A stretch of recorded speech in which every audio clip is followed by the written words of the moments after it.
Just ahead on Black Issues Forum, after thousands of viewers joined our conversation about the changing role of the Black church, we're continuing the dialogue. This time, we're focusing on the search for purpose, connection, and spiritual growth. Can spiritual alignment exist with or without the institution of church? And what practices help us stay grounded, connected, and whole? We find out coming up next. Stay with us. Quality public television is made possible through the financial contributions of viewers like you, who invite you to join them in supporting PBS NC.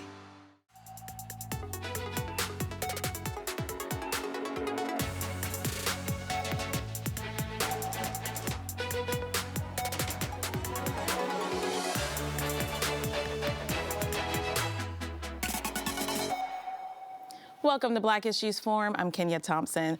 When we first explored the changing relationship between Black communities and the church, the response was overwhelming. The conversation generated thousands of views online and sparked passionate discussions across generations. Some viewers felt seen, others felt challenged, and many asked us for a part 2. So we're continuing the dialogue.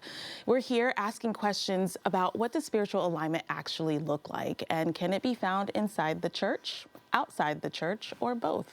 Joining us is returning guest, Minister Khalid Greenaway with Dunamis Ministries, whose perspective on healing, spirituality, and personal transformation created significant conversation during our first discussion. Also joining him is Reverend Latonya Agard of Transformation Fellowship Christian Church, who brings both pastoral experience and a deep understanding of the Black church's role in community life. I want to thank you both for being here. Thank you. I also want to acknowledge that we did extend invitations to the original panelists, but unfortunately, Pastor Renwick and Reverend Williams both wanted to be here, but schedules could not align. So I just wanted to make sure that everybody knew that. I do want to start off first, though, with kind of an overview of our last conversation. So we started with the question, why are people leaving the Black church? And so before we hop into this discussion, I wanted to share a clip from our previous one that addressed that question. You have to look at the age demographic of who is leaving the church. And in the Black church, it is millennials and Gen Zers who are the biggest age gap that are missing from most mainline historically Black churches in the country. And I think there's various reasons for that. And I think right off the top, it's an easy one. It's the low-hanging fruit is church hurt. Judgment, condemnation, and people feel in certain ways or as far as the bondage that it creates. But also I think there is hypocrisy, at least from their perspective. They see hypocrisy. They see people with huge platforms. They see inconsistent morality. And so we see individuals that are teaching or preaching one segment of the way that life should be lived, but they aren't living it. I'm seeing they want more, and they have more access to information through their phones so they can find out the truth. So when we used to try to question things, we got shut down, and they want something real, like Pastor is saying, and they really want to experience freedom and the power, and they're tired of the bondage, and now I really feel, and now they're asking questions and they're sensing that it's more, because something that Pastor says all the time is the truth. I give witness to it on the inside, because we're so much more than just these physical forms. So that was from our previous conversation, and we went on to talk about a lot of much more robust topics as it pertains to spirituality. Khalid, many of the comments just, again, some people agreed, some people disagreed, some people were left with, I want to understand more, I want more and more and more. Why do you think this struck a chord with so many people? There's several different reasons, and for me, as some of my belief system, core belief system, because I told you before, as a child, I was groomed into ministry at 8 years old and more of an Episcopalian type setting, then transitioned into more of a Pentecostal Protestant type of setting. And for me, it was challenging because I just did certain things ritualistically growing up. I came from an environment where you go to confirmation class to have communion and that kind of thing. And then, but now I've transitioned to more of a relationship with God. So that was challenging for me. I remember when I first met Pastor Renwick, I became upset because he challenged something. You know what I'm saying? Right. He was So you're saying people yeah. could relate to that? Relate to it. And I had positive feedback as well. People was DMing me and things like that with questions, and I'll answer the questions and things like that. So I say it was 99% positive, actually. You know what I mean? And that other piece, you know, because it's always putting yourself, me being here is in a vulnerable position, so you opening yourself up. Yeah. But I feel like a lot of people are on the same journey that I was on, and that's fine, because certain information that I couldn't handle then, I can handle now. Yeah. It doesn't mean it's not the end of the world, but for me, my whole identity was caught up in a specific religion. Is not that I don't identify as a Christian, but now I'm more open. Yeah, and it opened up doors for conversation. Reverend Agard, when you watched the episode back, what were some things that stood out to you? A couple of things that stood out for me were just the nuanced views of what it means to be a person seeking a life of faith, right? And so we have people who are living in different kinds of structures. We have others who are coming from different backgrounds, not necessarily Christian. They could be coming from other religious backgrounds. And so one of the things that stood out for me is that the questions that came out really sparked conversation about what does it mean to be someone who is seeking deeper spirituality, and what does it mean to seek after God? You know, are the structures that we have now, are they fading away? Is the church under this time of revolution again? Are things evolving? And yet, with all of that evolution, as human beings, we still want some of the same core things. And I believe, Khalid, you mentioned that people want belonging, people want love, people need connection. You need to find that purpose. And of being. and underneath all of that is just those deep longings that we all have as human beings. So I really thought the conversation last time really brought that out and sparked some new questions for folks. I love that. When you bring up purpose, belonging, finding that connection, what does that look like in practicality? Khalid, I'll start with you, and then in and out of the church. In and out of the church. Okay, there's even as a board licensed counselor, there's certain things I give people because without a sense of purpose, really, I see a lot of clients struggle with depression, anxiety, all these different things, because even the word enlightenment, it means to illuminate, right? So if I'm running in a cave and I don't see any light and I keep running, after a while I'm gonna stop. Where am I even going? So when you realize things like no one comes here barren, right? So that means everything before that chair was formed, it was formed inside some, and there was a specific purpose for it being created. I think that's very important for someone to look at themselves and their life, but specific practices that I really like, that I overlooked, that I knew is right there, and it's not about just the Christian Bible, but that's the reference point I can pull from at this moment, is it mentions the word meditation in the Hebrew version over 100 times. So many people took that as, I'm just reading a scripture over and over again, when it's really how they got that. Right? There was no canonized Bible. There had no been in 8397, the Cathedral of Carthage or whatever. They came together and made certain decisions with the Roman Catholic Church as far as what's going to be in the canonized. There was not that. There was just download, Apostle Paul, Moses, these people were getting. It was this direct line. And for me, okay, let's talk about a brief moment, the science behind meditation, right? Which the word means to look within. It's to create a detachment from the ego. Right. So they're found a couple things happen. People become more clairvoyant. They're more empathetic. They can perceive what's going on. It ups your IQ by 10 points. It makes it harder to experience anxiety, depression. It creates more in alignment with your purpose. Exactly. Right. So coherent state gives you what? A feeling of fulfillment. That means I'm connected to everything and everyone, and I could perceive that I'm not my body on certain levels. Yeah.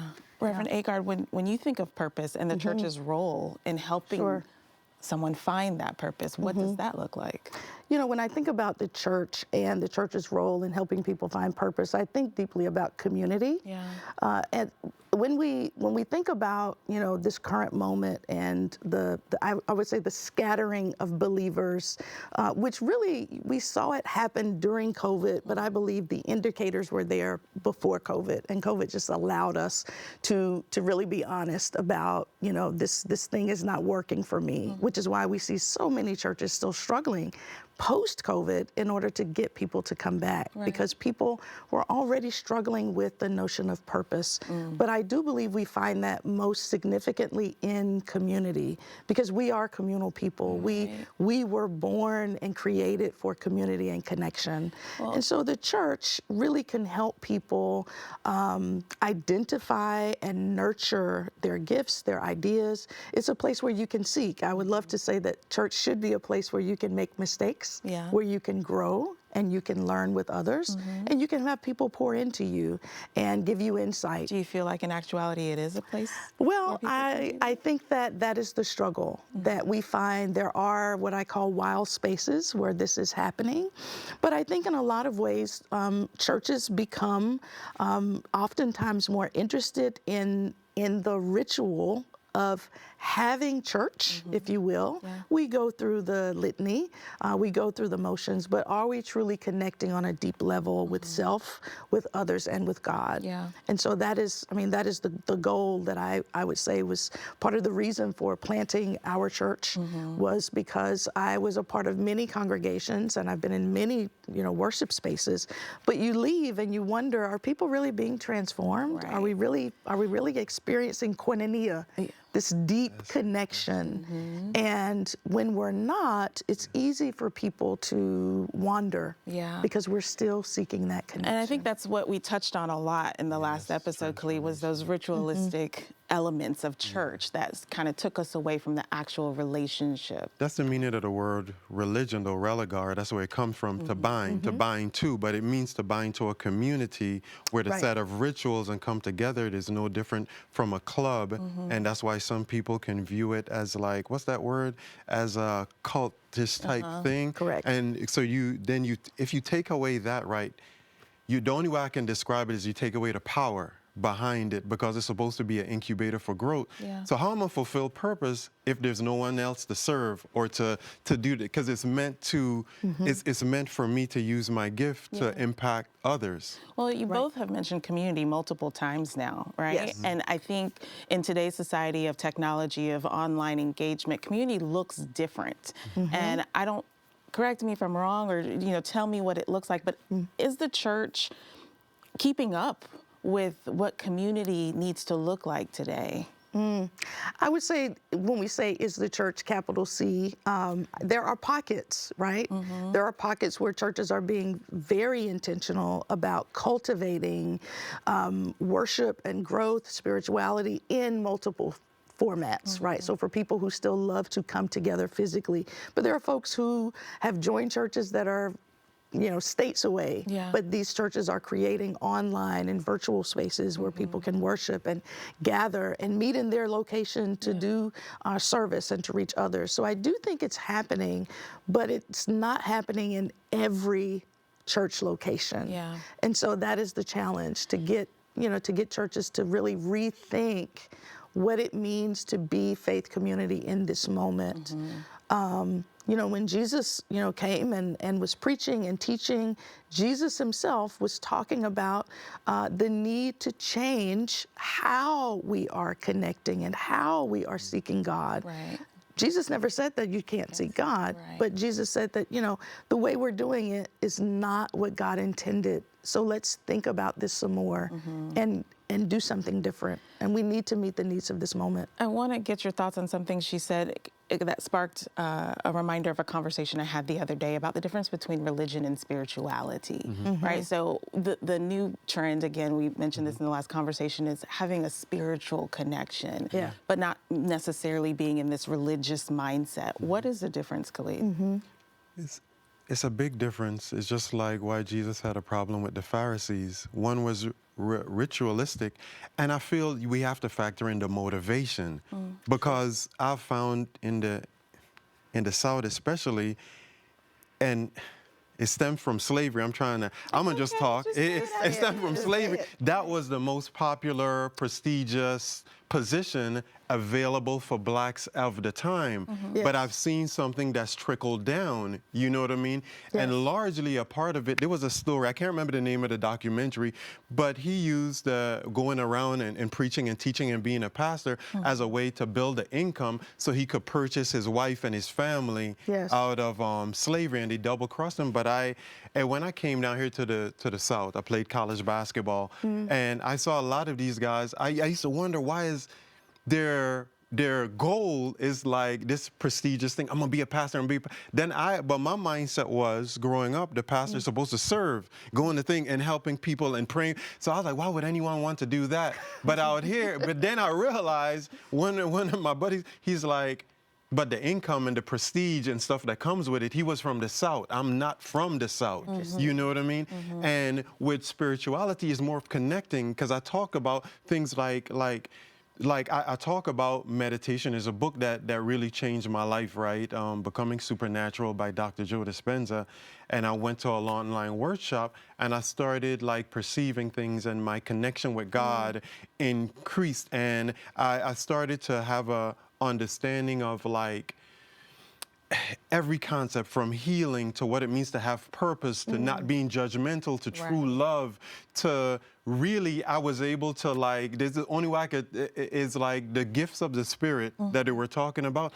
I saw being manifested through my life, things that I can't explain in the natural. So when we think about that shift, and I know you have something to add to that, and we look at the younger generations that are shaping the way we transition church. What influences have kind of changed the way religion has shifted to spirituality? And I'll stop there and let you add. What influences? I think one, it was mentioned in the first conversation, the explosive access to information and the ability to connect literally to anyone on the globe through the small computer in our hands, I think has had a tremendous influence on this generation. I also think that there's a disconnection, I think, for a lot of people, young and old, in the church, for the meaning of the rituals that we have held on to. So I'm not anti-ritual or anti-religion, but when a ritual is separated from its deeper meaning, and that deeper meaning is not cultivated and nurtured and discussed, it can become simply something you do because this is what is in It's like community. Not understanding our history or why the monuments are where like that. But it's just there. It's just there. But what is the purpose of it? So I think there's a disconnect. One of the most beautiful rituals, the two that we practice in our church, the ritual of baptism and the ritual of celebrating at the Lord's table, if you're not careful, it becomes something that we do just because we're here and we do it. But when we think about the narrative connection between what that meal meant for Jesus and his disciples as they rehearsed their liberation and their connection to God, and allow people in that moment to rehearse their own narrative of how through their connection with God, they are being liberated. We are liberated. And that this moment, God is doing something special. God is doing something mysterious. Is it okay to create our own new rituals? We do it all the time. We do it all the time. I mean, the Black community, we do it all the time. We pour libations. I mean, you all know about that, right?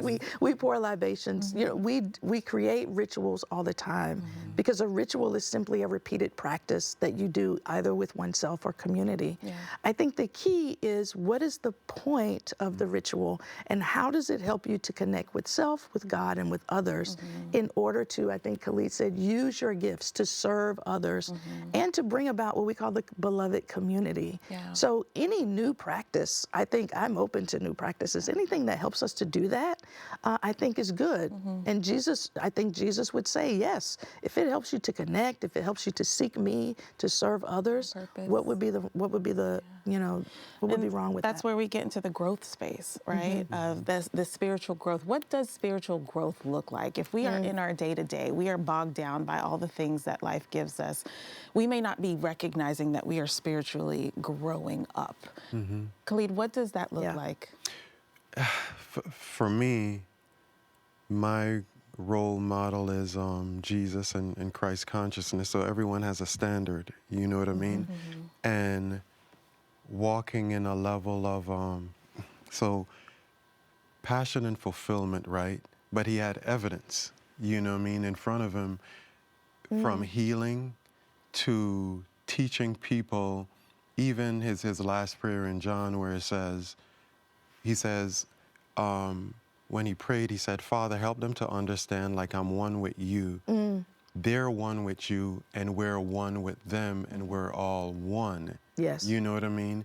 So it's like, even what it says in 1 John 4:17, it says, let this mind be in you that was in Christ Jesus, that did not call it robbery to count himself as equal to God.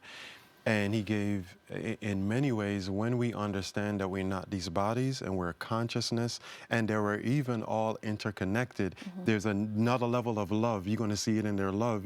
I really feel like you're going to see it in our ability to overcome natural circumstances, even as it comes to sickness and healing and creating wealth and things like that, and wealth-producing ideas. So if you have the connection, you already have the desire, right?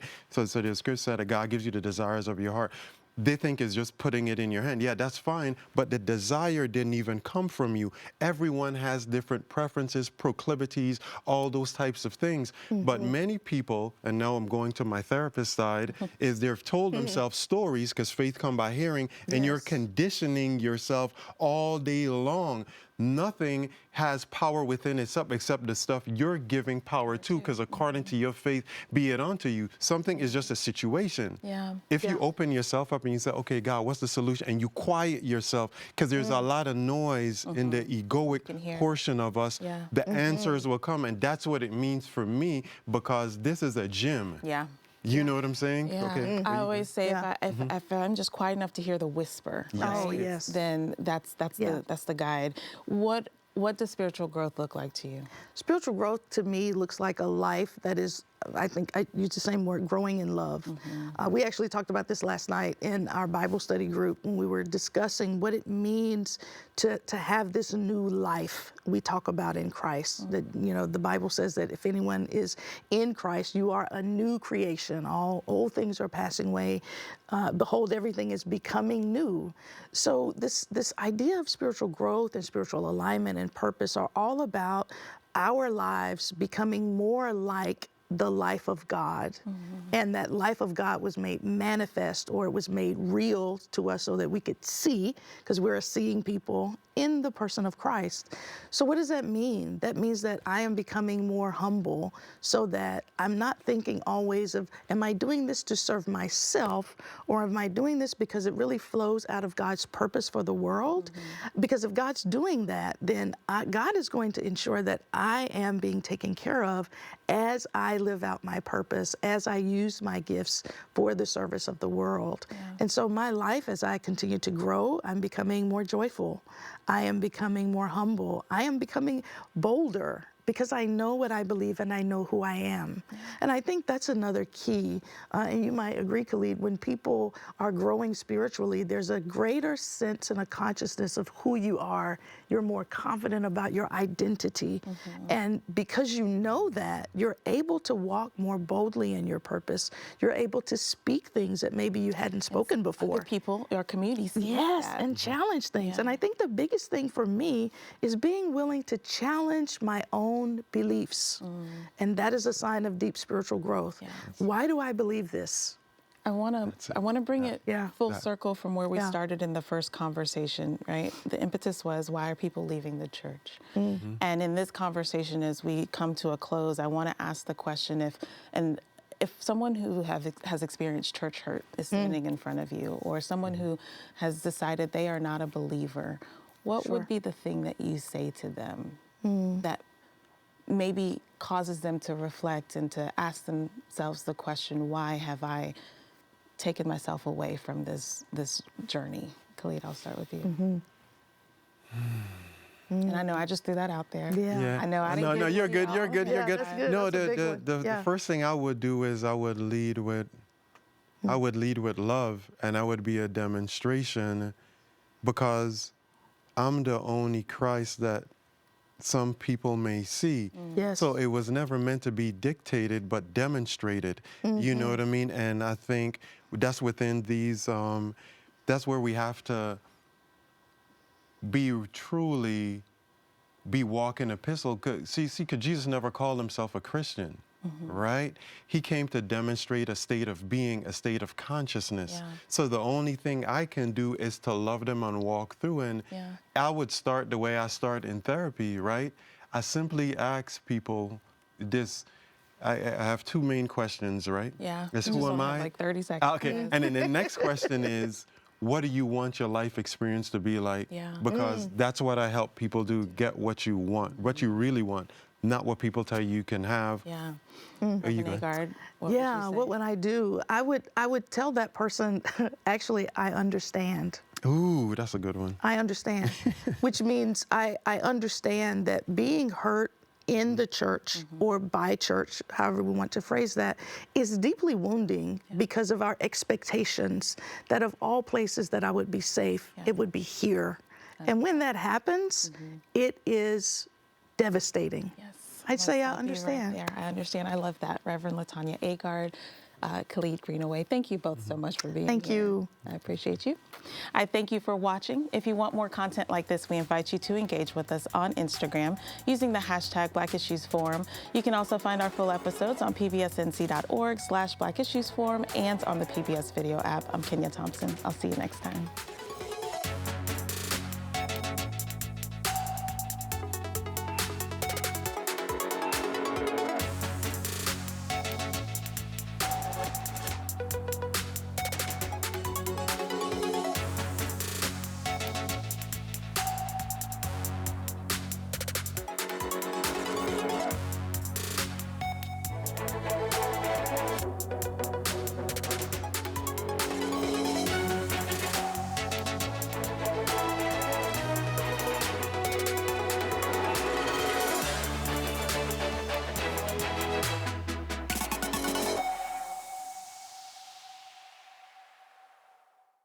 Quality public television is made possible through the financial contributions of viewers like you, who invite you to join them in supporting PBS NC.